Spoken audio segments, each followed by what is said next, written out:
بسم الله الرحمن الرحيم. الحمد لله والصلاة والسلام على رسول الله صلى الله تعالى عليه وسلم. لخزمت منهاجنا بيش فاصلة كي درس كمان باسي أومان كر عفو دراوة ويعفى عن قليل دم البراغيث وونيم الذباب كمك خواني كيتشو وبيسي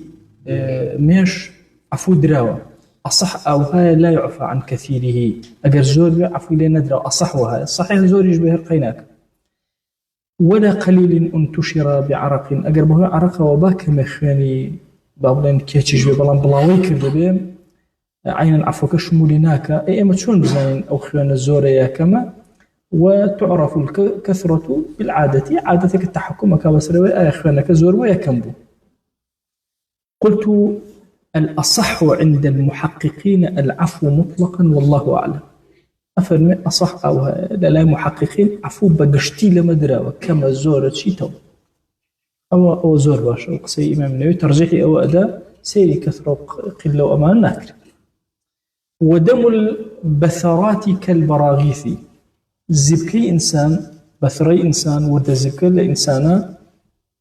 هروكو خواني شيوايا خواني كيش أو هاي مثلا بشتي كسكا بون ما ورد زبكي هي ورد زبكان خيانة كان أدنى بركراسكا مثلا قيناك عفو لا يدراو. وقيل إن عصره فلا قيل قال أجد دسي خوي تيابو خوي بوشي مثلا أو يكرد لا ما قيل وأجد دسي خوي تيانا يبقى عام عفو لا يدراو أجد دسي خوي تيابو قيل قال عفو لا ندراو برام قيناك لا حالتك أرين عفو لا يدراو بقشت. والدماميل والقروح دملا كان لإنسانا برينا كان لإنسانا إما دوشت من هيك خيان لإنسان درك فسط حجاب اكتبه كان في خيال زور باسة فيه فسط خيان درهين لريد دمارو حجامة لريد بيستو أو يا ساكيتي إتلا ذهن تانا بمينة زور مهمة أو فصل الدمارو خيان درهيني شي قروح برين فصل الدمارو طبعا جاران شون إنسان خيان أجري جاران دماري كان بري وخيان لإنسان كرشتو كان خيان زور ده طبي كونه يبتلو فصل حجامة شيء لبيستو كان بريندار كله خيان درهنا لهردو كان أفرمي أمانة قيل قال شيء كالبثراتي قيل قال أمانة شهر حكمي تشان هي حكمي زبكة كشين هي كهو. والأصح إن كان مثله يدوم غالبا إمام النووي فرمي أصح شونه أجر هاتو هاوني أم جورا بردوام بو يعني بردوام أم خيانا هاد وكو استحاضة حسابي أو كاتبو أكري مثلا بابنا فصل يعني كده دماري كامريان يعني دمالي كده الرواب والله بردوام هذا خياني ليد هذا أحكام استحاضة يدين مثلا إنك أحكامي شيء أحكامي دمي براغيثو بثرات أمانة وإلا فكدم الأجنبي أجر إن كان مثله يدوم هاوني أو غالبا هرخيني لأهات بس غالبا ما خيني لنا كتب رخيني لأهات أفرم فكدم الأجنبي وكدم الأجنبي حسابي وكري لا يعفى عنه. واضحة شونا يعني أجر كم يكشي لأهات برجلك وشتكوت لسر أو الرأي نابت أبي إلا باشكاتو إن جا وقيل يعفى عن قيل يكشي الله لسر كم يكشي عفو أدري لزورني عفو نادر كوابو أكري إما بلين أسانا كبريتي لما كبعام عفو لو مسألة دراوة للدماميل ودمل وقروح ومثلا فصد وحجام وأمانة باش أقل لك شيء أويا بلين بهي شيء وزي عفو لن دراوة هذا الرأي كرأيه شيء لوسط. قلت إمام النووي فرمي من يجعل الأصح أنها كالبثرات فنوكو بزبك كان أوها فرغناك واضحة أفرمي كما دام أيش وكشي وياك دمي براغيث ويا أين همان أحكام كان بسلاية وقال كم بكشيني وإنجل مسألة إن شاء الله مسألة دمي براغيثك خوي وتي أصح أو العفو مطلق هو العفو مطلق بو أم أبد. إن جاء أفرمي العفو عن قليل الدم الأجنبي والله أعلم. والأظهر العفو عن قليل الدم الأجنبي والله أعلم. أظهر لمذهب أويك أجر كمك خيني أجنبي بر إنسان كوت أو هر عفو اللي أدري والله ما جزور عفو اللي نادري أظهر أوي الظاهر لو يشاهر مجالتي عفو مثلا قل دمي أجنبي شبه رأتي وكو أم بثرات وما نحساب وكو عفو مطلقة يدرى وطو. والقيح والصديد كالدم كم امخوا بيلا كم وجراعات لا منطقيه وليروانه بيلا زيخاو كم غزيخاو باشا بس امخوا ما هرقان جراعات ونازم او كلمه زورت بكاره يعني زخاو زخاو بشتتره نا شلون غبو غمو داخو او انا زخاوي كيشاشي بس زيخاو لوي بو اوتري خوي شلون كيما مثلا سبيكا يعني صوزه يعني شي او درجه دياره زيخاوك يعني مبلغ او كيما بيلن جراعات او انا تقريبا تيكلي خينو جراعتك تقريبا اواك أفرمها حكم الدمي هي هل خيان وهمان أحكامي هي مسألة ترمان هي هند برين من هي أبيتي يعني هل أو درك أو شوين براو مثلا خياننا بس أو دي أو هرق أو كسبيدي أما أحكامك يتشيه على وكذا ماء القروح برينو أو لدي والمتنفطي متنفط هرشونك كأستور أبي جري أو هي هلا فرماشتك أنا هاتوك باسي قيامتك دين داري وكو متنفطية لدي باشا بلق باشا بلق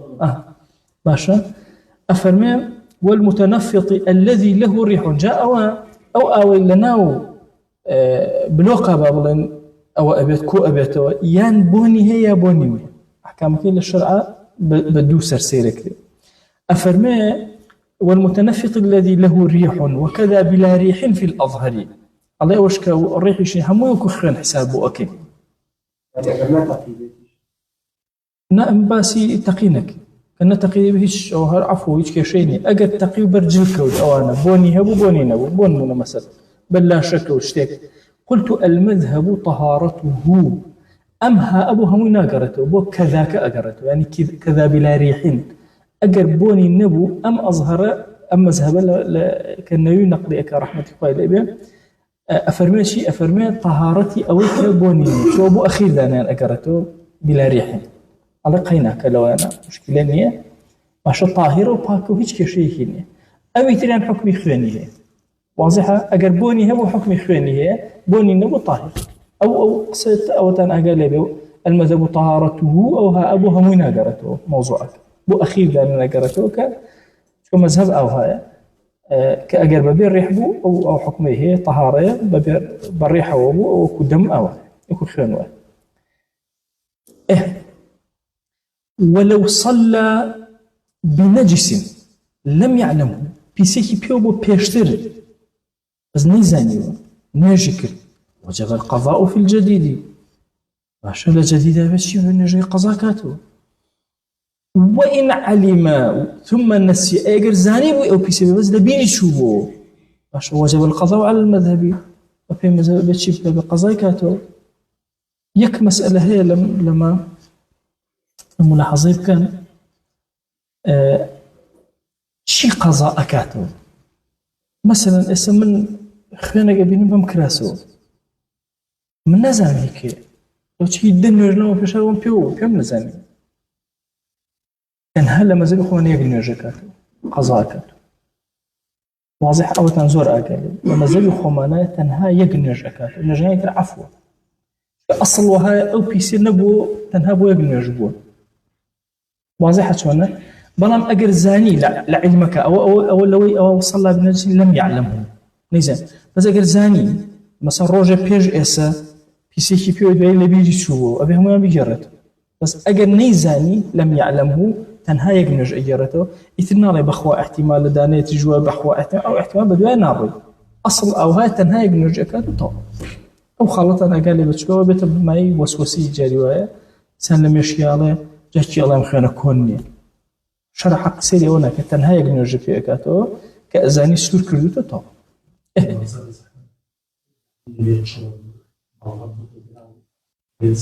هيش لا هاكا نجي بيو هيش كيشي وباسي وانا كان نجي بيو فصل في ذكر بعض مبطلات الصلاة هاندق لواني كان نجي بطالة كان هكا يشك لو أن تبطل النطق بحرفين أو حرف مفهم أجد دو حرف لزمان إنسان هذا دل نجيك بطالكاته دو حرف ما طبعا أصل لزمان عربية سي حرف يعني بس بهو حذفاته كما مثلا قم نم خوف جوزر كذا فعل أمريكي على النم غلط يقول النم ولا يناموا باشا يعني قم دوك حرف نجي بطلبته يعني يك حرف بس مفهمة قي مثلا باشا نقصها دوانة شكل لسيدي بوسي بوقفة أوسي يعني مثلا عي مثلا في يعني وفي بالعهد يعني هرشي أوي لفي مفروقة أوي للصرفة كأمثلة وسبقية حرف علة بتنها حرف صحيح كما تقول أمر أو قاعدتي هرهم مثلا سوى قا أمثلة أسري حرف علة لكاتي فعل أمر بس قي أمانته مثلا وفاء بس في أمانته وشوعاء بس عي أمانته يك حرف بس مفهمة أمر أكي بكسي باشا ألقيه يعني أقول أخوي بكسك إكوابو أم حرفك مفهما نجي بطالك برامبركي تيجيان مفهم وكذا مدة بعد حرف في الأصح يك حرف يوتي بس درجي وانمونا أو درج كنو كدي بتشن دانا بو لاني كما كي دوانا همزة كلا قلا يا قا درجي كذا قافك أخوي حرفك وتي حرفك مفهم مية وأكا درج كنو كي بتأ همو درج كنو كي أو حكم كيتي أين النرجك بطال أكاته في الصحي للصحيح على أقمانية بسرعة ما دام خدي حرفك أخوي حق ما سمى الدكونية خدي حرفك أخوي بأخوي مفهمني درج كاتو حرفي دوهمي وحسابنا واضحة والأصح أن التنحنح والضحك والبكاء والأنين والنفخ إن ظهر به حرفان بطلت وإلا فلا أصح آوايا همو أمشتانيك تنحنح ضحك بكين بدنجو باشا بكاء أنين نركن أو باشا أنين المريض مريض والنفخ فكر باشا صوت درسي أفرمي هاري شيء لما أنا قد دو حرف درس أظهر نجيب بطلقة بلام أجتا لشيبه الأصح أجتا للصحيح صحيح أفرمي أمانة هيتشي العربة بينا وتكلم بويا أجر مثلا كتا نحن حيكر نجيب بطلنا بيتو لقول الصحيح لما زي خومن لما زور كلام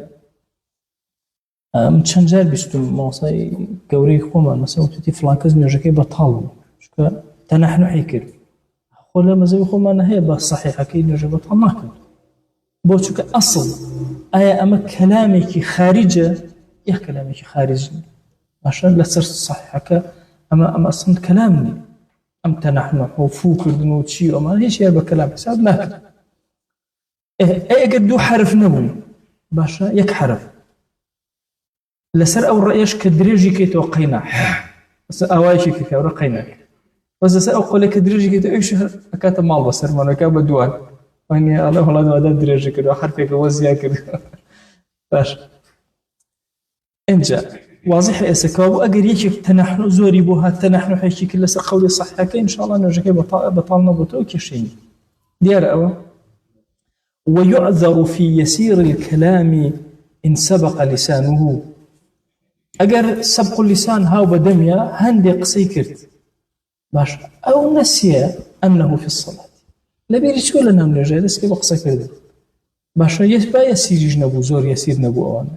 أو جهل تحريمه يعني نيزاني باش إن قرب عهده بالإسلام هذا مسلمان وكابرهاته أفرمي لا كثيره في الأصحي أنا أجزو لحد يخو تجاوزي كرت باش لا لحكم النيجا سيتدرى وكتب بطالة أجرنا بطالنا بيتو بعذر بويدا أنجي أو سبق اللسانات شون مثلا جاري وهي كابرا مثلا أيوبي الحمد كلمة تريا بدمي أو سبق اللسان هيج أغراضي قلبي لغلاني كلمة سبق به اللسان آه. لهنا لبلاغة ومن هي بداهة، من هي بداهة يان للنحو في ألين بدلي غلط، ألين بدلي غلط لبياي عقله بداهته، فهنا جار غلطك أبو تنبيه خلق الراكشة ولا أخوي. مثلا عليه جاءني وحش أو أكا على زيد عشان مشكي هم هنا ولا أخوي واضح سوانا على إنه بداهة أو أكا شو أصل ولا إنسان غلطنا كبر سبق لسان إنسان أيوشتي ولا اشتري بدم يا قينا يان دي قد بدا نسي أنه في الصلاة نرجع كان ده بيجي شو دس في أكا ومانا جاري كامل نفرق بيني لنرجع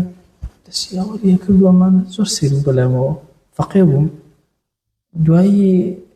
مره فلان کستو بچی آوا دست جولان و مزای سنت که شو کاری زور متلزمتی والله من هر عجم لخون نبود تنازع قصي أكل لبرخو ناس أو شر أكل توربو دزرا وشار جواب ذلك سنت كشتيك أخوة أيزاد تصير إنسان نسي أنه في الصلاة يعني تعظم مسلمان هم يعني باشا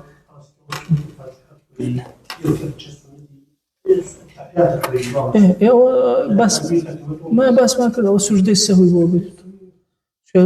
نقل قولي سجدة السهو وفي التنحنح ونحوه للغلبة وتعذر القراءة أجر تنحنح دوس جارج مثلا بوشي للغلبة وتعذر القراءة نيتواني بيخوين قبات هر نيتواني بيخوين نجهر أجتنا بتشوف الجهر لهيئاته هر نيتواني بيخوين حرف كنا تواني بقيناك عفوا لا بنا دو حرف زيادة بس سؤال مشكلة ني ما دام نيتواني قراءتك والله أجر لبو جهر بنابه جهر هيئته ما يخوين بدأ ينزم بيخ واضحة شلون أما رأي إمام النووي رضي رحمة الله عليه والله مثل قولي صحيح هيك عرض ممكن أو زور باشا في إنسان جاري واحد لا تواني قرب الأوابي جاري واحد لبيت الشيء بس جاء براونا جا بطال ويا بطال ويا كسي أبيني مثلا تنحن عيكر إمامك سهل ما مملك مسألة كان مجال اختيار فقهي خوما أشكا أو جاري واحد بيتكيشا بتأتي مثلا كو أشيت بغداد أشيت شوين كتير مزاج خومانية ده جاري ما أواك يتو تشيبكم ولا صحيح مزاج خومانا مجال كتير دروسته كشين للجهر في الأصح فلم لقولي صحيح أبو الجهر اجتنحنا كي قيناك ولو أكره على الكلام أجر بزور شو النرجع سلاحك يعني إيريوتين كل أكوجين تسكب قصة كذا والله مش كذا قصة بطلت في الأظهري لبري أم باختيار قصة راس إكراهي لسرة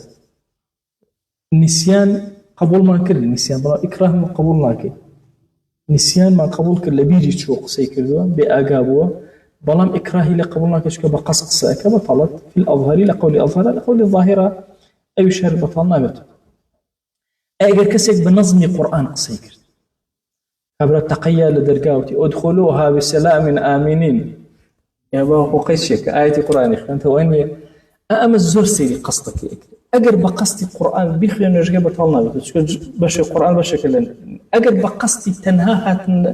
هات نجلو أو بيخلينا أجر بقصدي هذا اليوم كان هالدروس تقيناك أجر بقصدي هذا الشيء كان هالدروس جالس سير كان أفرمتشي ولو نطق بنظم القرآن بقصد التفهيم يا يحيى خذ الكتابة إن قصد معه قراءة لم تبطل فبس التفهيم أو تبقى ما بس قراءة جبو بطلنا بته وإلا تنهى بس التفهيم به بطل بته ديار أول ولا تبطل بالذكر والدعاء هرشي ذكر الدعاء كلنا نرجع بطلنا كده باش وين يخشي بموقع بلا سنة نهات بواردنا بهرقنا باش عفو لا يدراو إلا مجر أو جور ذكر مخاطبة خلق أما طبعا هند ذكر معناه مخاطبة باش السلام عليكم ورحمة وعليكم السلام أو بجميع الحملة يرحمك الله مخاطبة أو أنا نجبر طالك أنا وكمخاطبة وكمخاطبة نقيناك أبويا فرمشي إلا أن يخاطب كقوله لعاطس رحمك الله نجبر طالك أجنا نجبر طالناك ولو سكت طويلا بلا غرض حل خو وسهم دري أجي كذا وستانك إتر خيال الروج يا هركوي بس ينقل كشمانية لم تبطل في الأصح إلى قول الأصحاء بطلنا بتو للصحابة طالبته أقل لحد خوي تجاوزك لحد سورة فاتحة أو سورة تجاوزك سكوتك طويل وطالي كاتو للصحيحة والله لا أصح وطالي ناكل ويسن لمن نابه شيء باشا كتنبيه إمامي أجر كسي شتيك وستي هاوارێکی لێ هەڵسا بۆ بەرامبەرەکەی یا ویستی ئاگادارێکی بەرامبەرکە وەکو تەنبیهی ئیمامەکە وەکو ئیذنیه لداخلن بۆ کەسێک کە بێتە ژوورەوە ئەمانە هەر یەکێک لەمانە یان تەقە ئەدرێ لە دەرگایە ئەمان ئاگادار کاتەوە کە تەقە ئەدرێ لە دەرگا ئەمان ئاگیان لێ نییە هەر شتێک لەو بابەتە بەنسبەت پیاوەوە سەبەحە تەسبیحە سبحان الله لا خۆمان ئەڵێ دەنگم بەرز کردەوە بۆ نەسوی بەدەمێت دەنگ بەرزکردن نییە هیچ نییە شەرعا نییە ماشا نا خو قبل شو هيئتك زي وزينك وخلاف هيئتك كذا أجرنا أصل أو هي خلك همي كوتي سبحان الله جهر دنگ برزكات وزهر خوي برزك وكذبين هذات بس كوتي سبحان الله يكسبت أبي بزاني يعني أيوة تنبيه بشتي بدأ أم كسر لنا نرجعك يعني جانب كسي كثير أو أكا هو إنذاري أعمى ويفرم ويسن لمن نابه شيء كتنبيه إمامه وإذنه لداخل باشا دنگ برزكاته مثلا سبحان الله كبر تقيل ضياء خويتي يعني ورجو نرجك اعتادية تجوره سبحان الله وإنذاره أعمى يا كسيكي كوير مثلا خريكة مثلا قاشية لتشراية لآوية سبحان الله يجي أو أزاني حالك شونا باشا أن يسبح سنتك أو تسبيحتك أو أن يسبح أو نائب فاعل شيء أو كي يسنوك ديرة يعني يسن أن يسبح بؤ لمن أو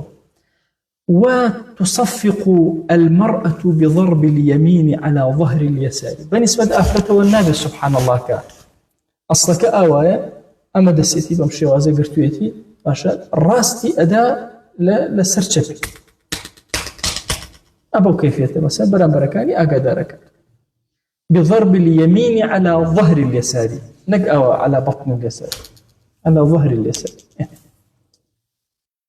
ولو فعل في صلاته غيرها أو باسي قول متأبد باسي قول أقر مسا قسيش كل النواجهة وطال الصلاة أمسا فعلي كر سير كنا فرميشي ولو فعل في صلاته غيرها غير ما شرع في الصلاة شو اشتكي تريكرت حركة كرام حركة هي ناو نواجهنية هرشتي مثلا بابلين روش بريوه سعيك ببلش شو بريوه ناشن هنجاوي شو هرشتي مهم فعلك هرشتي لو بابته إن كان من جنسها أجل أو فعل جنسي نيجكبو جواز لو كجنسي نبي مثلا هل صايو شو يعني هل صانونية يا هل صايو زروس هل صايو دانشتو يا صايو دانشتو هل نيجها بس رويشتنا نيجانية أفرمي إن كان من جنسها بطلت إلا أن ينسى لجنسي خويبنا نجك بطال أكاتو مقل بيرو شوبيه باشا بو چونك أمان حركات عبادة بشكل عبادة ذات كبابيه هو فابو نجك بطلت بس لا تموضح بوچونا بطلت بوشي بطلت لجنسي نجكبو مثلا هستان ودانشيكي زياتر ركوعيكي زورتر أما هو لجنسي نجنين يكسر بو چونك عبادتك خارجي چونك أم حركاتنا إنه نيش هموان بعبادة دائرة لجنسي أماني كرد بزياد بطالبته إلا ما قل بيري شوليه وقينا بس ما كل ركعات زياي كذا ركوع زياي وكشمان بس هذا عمدي ركوع تريبل إنه شيء بطالب چونك لجنسي نيش ديارة أي لجنسي نيش نبو مثلا تقليش يا سوزانا لجنسي نيش نبو بعضي هي كان هنجاوي الرشد سير أكين فتبطل بكثير لا قليل ما فعلها قولني بزوركي باشا بطال وتبكمكي بطال نابت أو يا ساكيت والكثرة بالعرفي إيش شلون بزان مكاك أما الزورة ياكم عرف تحكمك بصير آية زورة ياكم يكلو بنون فالخطوتان أو الضربتان قليل دو هنجاو بروا كم دو ضرب دو جار تاب طبعا كشوا مزا كمان باشا. والثلاث كثير إن توالت سيدانا زورا أجر متوالي بدوا يكاد أجر بدوا يكاد أبو خيناك يا رجونا هنجابي كمينا هنجابي دوا منا وسطا دوا توصيت هنجابي سيمنا خيناك بركاتي كتير شو كشيني بس فصلي كيف كذا كشيني ببيع عذريش كشماني ماشي بس هنگام جاواتا رزقي بهين به عين اشتكى أقل حركة زور به أبيته واضحة أو يقسم عن هي أقل اشتكى لمصلحتي نيوج به آيات شون أحكامك واضحة أو كلام مصلحتي نيوج يان واجبات يان هيئات يان سنة يان أوان واجبات كان يان مجالي بأكرته غير بونمونا مثلا كتوبركا كنيوجك والله إمام مثلا حالاتك هاتا بيش ورق شو دوا نابي أم كيوت بيش إمام واجب لسيدي بين شنجاج برادو نجيب بطلع بنمونا قبلة قورا طبعا قبلة قورا زور عجائب لمزقتي في غمر جان صلى الله عليه وسلم سيد كان أو بمشي وازا قبلة ور إيرا شون أجولي أبو شوازا هير هم مزقت جولا لقب في غمر صلى الله عليه وسلم تابشتين تغيير قبلك أو هم حركة بلا ولا بيني وجوب أبو قيناك ديالا لا بيني السنة يبجت الناو صفكوا نجيب طلبة والسيدان أو تان ملاحظة أو كان ديالا أو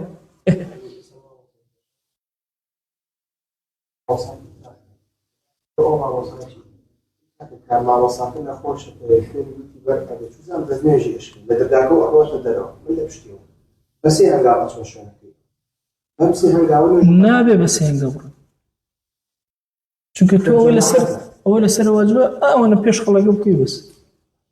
یەک هەنگاوانێت بەس نابێ ئیلا بچێ شوێن ئیمامە چی پێویستەکە یەک هەنگاو بچێتە پێش نیو هەنگاو بڕۆ باش ئین تەوالەت ئەگەر بە دوای یەکە بەس ئەو ملاحەزەی بکەن ئەمە دوو شتی تایە ئەوەی کە زۆرە تەوالەتیش نەبێ عرف وتی ئەم شتە هەر زۆرە بە تەوالەتیش نەبێ بە دوای یەکیشان نەبێ بەڵام لەم نوێژە دوو هەنگاو تۆزێکتر دوو هەنگاو تۆزێ دوو هەنگاو کە زۆر هەر نوێژێ بەتاڵە بێتەوە بەڵام ئەگەر بە دوای یەکا بوو کەیشتە سێری ئەمە عەر ناگەڵن بەتاڵ بووە مادام بە دوای یەکە یەک ملاحەزەی تر هەیە لەوە هەموو حەرەکەیەک ڕۆشنی ناکاتە یەک و هاتنەوەی دوو ملاحەزەی ئەو بکەن مەسەڵەن من دەست ئەجۆڵێنم باشا دەسم ڕۆشن و هاتنەوە اینجا ئەکاتە یەک واضحە چۆنە ئیلا مەگەر دەسم بڕوا لەوێ بوەستێ دوایی بێتەوە ئەگەرنە بە عادەتی دەست ڕۆشت و هاتەوە هەر بە یەک حسابە کرد ئەی ناکاتە دوو حەرەکە یا مەسەلەن من ئەدەم لەمە ئەم جارە یەکەم بەرزم کرد و لێم داوە ئەمە یەک جاری دووەمە یەک باشە اینجا دوو مەسەلەن اینجا سێ واضح ئەفەرمێ وتبطل بالوثبة الفاحشة باشا هنگاو بازي عجائبي دا فاحش باشا نشكي بطالبته سألوا كورا أجت بيشو لا الحركات الخفيفة متوالية بلام هرشي حركاتي كمي متوالية بدرج هزار دانش كان بطالناكته شو فعلا جوركي بطالكته وخفيف بطالناكته وخفيفة كان كتحريك أصابعه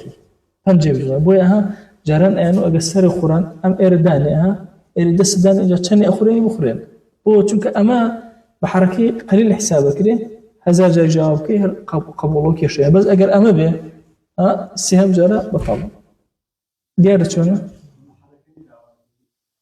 بس بيك حركة حساب يك حركة باش طاو هات شو دو حركة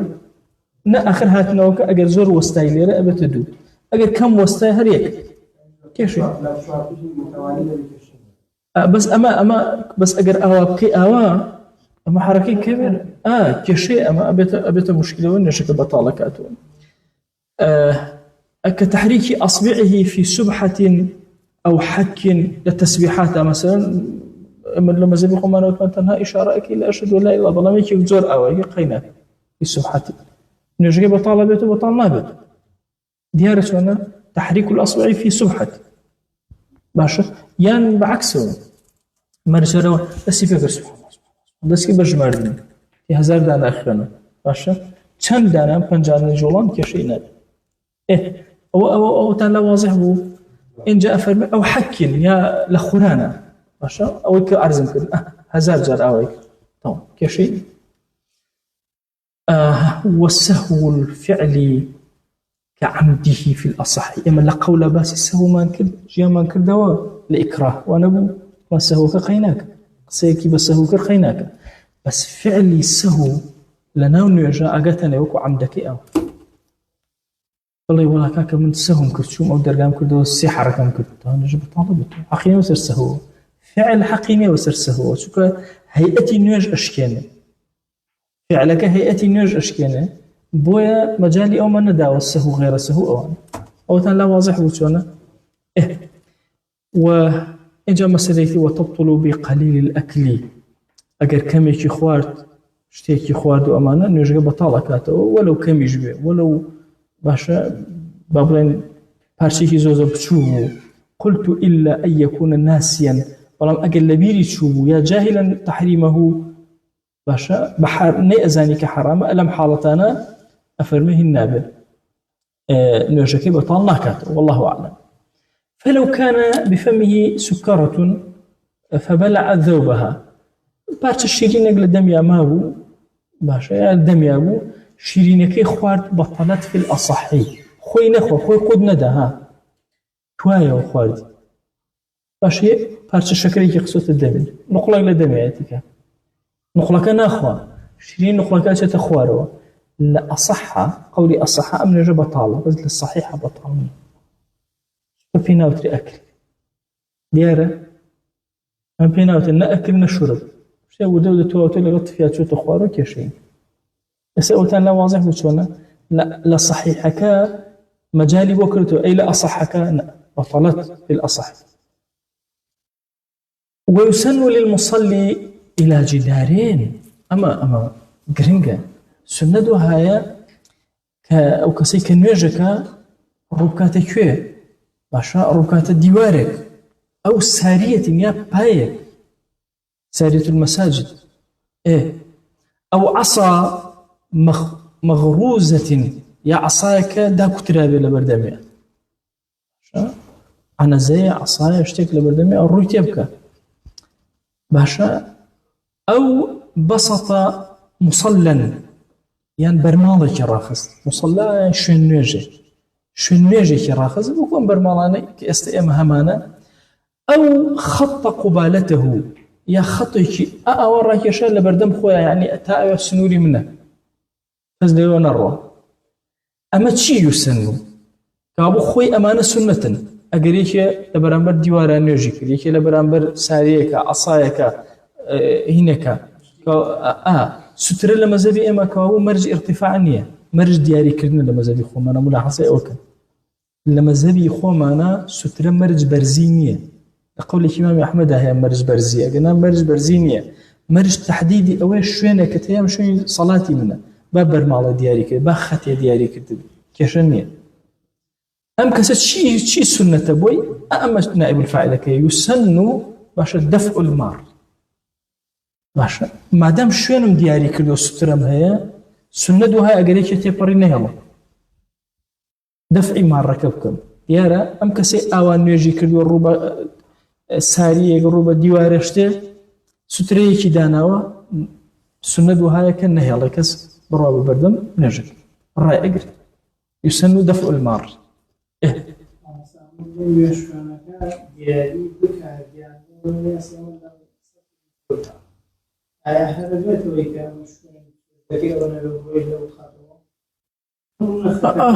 لا تو أرسلكم بعادتي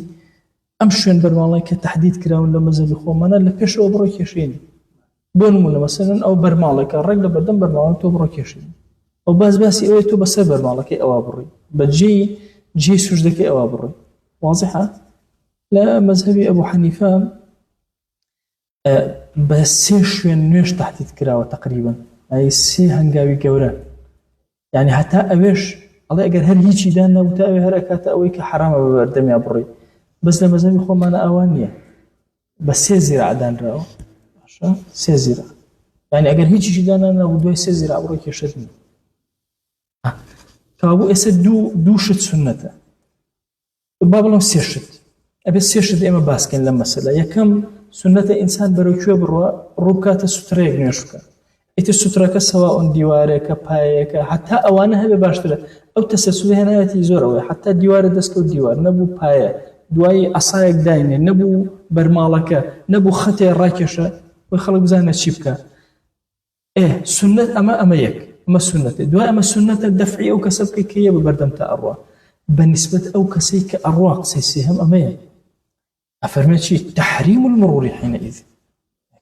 کەسێ سوترەی دانا حرامە تۆ سنوورەکەی بەزەوی بەبەردەمی ئەوڕات گوناهبارە بێ کەسێک بۆیش ئەم سنەتە ڕاگرێت چونکە کەسەکە تووشی حرامە بێ تووشی حرام نەبێ تووشی گوناه هەبێ دیارە ئێستا چۆنە سوترەکە خۆی سنەتە دەفعی ماڕەکە سنەتە حرامە تۆ بەبەردەمی بڕۆ قلت يكره الالتفات لا لحاجة لن يجا طبعا من الحركة الصغيرة أقتن شون أصابع حركة صغيرة من جر حركة صغيرة باشا إيجا كسي باشا خدي نيوجك بطل ناكاتو بلام يكره الالتفات لا لحاجة كراهتي إنسان بو غير بيوستي لا كاتو أي بو بيوستي باشا عندنا مثلا أفرتك ترسي هي من الله كي بخن كيشتق لا يكردو لحاجة كراهتي شيني واضحة أو أما حالتي فقهية يعني أسلا أما جنية أما بمرئ من الله أو يناك لا تشاركش بوناك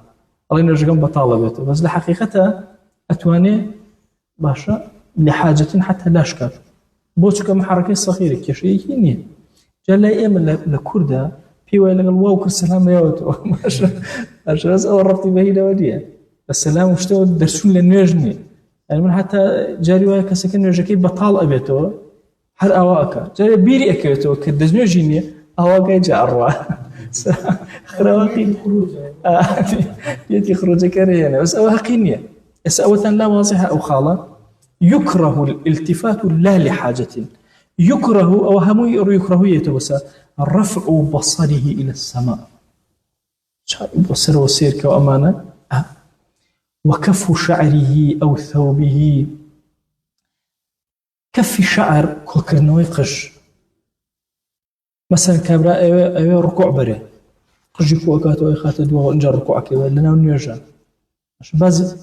باز لحركان بين خدي كفك كوكرنوي قجكان كوكرنوي جل باشا أخوي كوكاتو ما بتشي وركو دسينيان لا هي كردواري خمنا جاري قاتشي هلا كان جاء الروا ونيا شر ولا كاني برزكاتو هم أمانة في وتيش كف الثوب كفي الثوب كفي أويان وقت خوي عرب الله أمان زود درج بقولك هلا أنا كده أنا جاء شنو الركوع أنا هر أي كفك بهم أوتي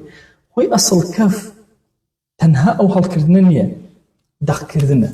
أنت دقني قولة دقني ملا هر شيء مهم للثوبة هر شيء نقيه لشعره هر شيء نقيه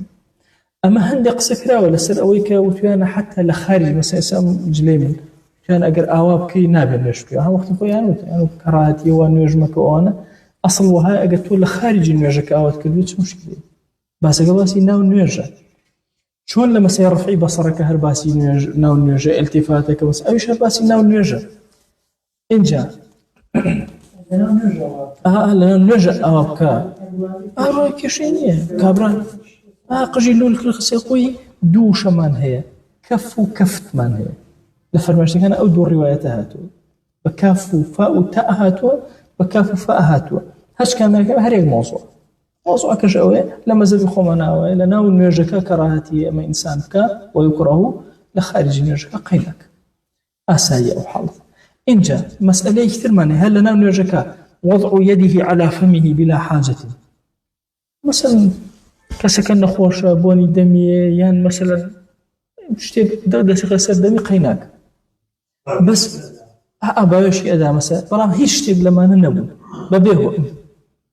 دس غير نابت كراهتي دس بقات سدني إن جاء والقيام على رجل يسر يقاج بوسيان خوي بابا لا يقاتشك العين يشتكي باشە لەسەر یەک قاچ بوەستێ قاچێکی بەرز کاتەوە یان ئەها مایل ئەبێ زەختەخا سەر قاچێکی تری کە ئەنەما بە ئاسمانەوە ئەمە هەر کەڕاهەتی هەیە. والصلاة حاقنا أو حاقبا. حاقن بۆ کەسێکە کە میز زۆری بۆ هێنا بێ حاقن پیسایی زۆری بۆ هێنا تەنگاو بێ بە میز پێ ئەڵێن چی حاقن تەنگاو بێ بە پیسایی پێ ئەڵێن حاقب. هەر یەکێک لەمانەش کەڕاهەتی هەیە نوێژەکەی بکات. أو بحضرة طعام ها يتوق إليه یان خواردنێ بدانراوە دڵی زۆر بەسەر بۆ خواردنەوە هیوایەتی یاپراکە بۆ نەچێ بەسەری ئاگای لە نوێژ هەر نەماوە ئەمچی یاپراکە بخوات و وازە هەچۆنە بەڵام خواردنێکە ئەم هیچ حەزی لێ هەر خۆی بە طبیعەتی حال حەزی لێ نێ ئەبە بچ نوێژەکە بکە ئەهل ئەگەر يتوق إليه نەبێ بە بچ نوێژەکە بکە. وأن يبصق قبل وجهه باشە کەڕاهەتی ئینسان تفکە بۆ پێشەوە تفکە بۆ لای ڕاست ئەم دوانە کەڕاهەتی تف بۆ پێشەوە تف بۆ لای ڕاست بەڵام بۆ لای چەپ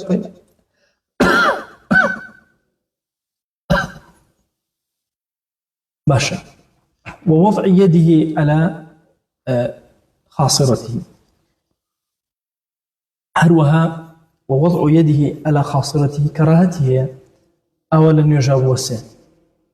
هذا صفات لك لكي وقتی خۆ ئەمان گاسن بەرز کاتەوە باش